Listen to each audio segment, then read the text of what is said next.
நெல்லையில் மழை வெள்ளத்தின் பொழுது பாம்பு கடித்ததில் ஒருவர் பலியாகி இருக்கக்கூடிய சூழலில் விஷப்பூச்சிகள் உள்ளிட்டவை கடித்ததில் 14 பேர் சிகிச்சை பெற்று வருவதாக நெல்லை அரசு மருத்துவமனை முதல்வர் ரேவதி தகவல் தெரிவித்திருக்கிறார்.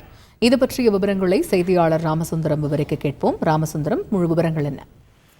அதாவது நெல்லை மாவட்டத்துல கடந்த சனிக்கிழமை தொடங்கி பெய்த கனமழை மற்றும் பெருவெள்ளத்துல பல்வேறு பகுதிகளில் உள்ள விஷப்பாம்புகள் மற்றும் பூச்சிகள் வெள்ளத்தில் அடித்து வரப்பட்டு பல இடங்கள்ல ஒதுங்கி இருந்தது.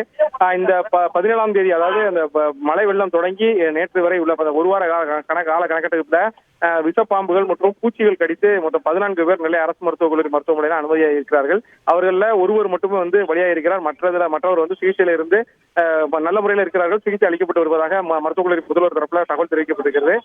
இந்த பாதிக்கப்பட்ட நபர்கள் அவர்களுக்கு உரிய சிகிச்சை அளிப்பதற்கு ஏற்பாடு செய்யப்பட்டிருக்கிறது. அதுபோல நகர்ப்புற ஆரம்ப சுகாதார உள்ளிட்ட இடங்களிலும் அவர்களுக்கான அந்த ஊசி போடுவதற்கான அந்த ஏற்பாடும் செய்யப்பட்டிருக்கிறது.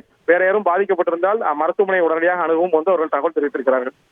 தகவல்களுக்கு நன்றி ராமசுந்தரம்.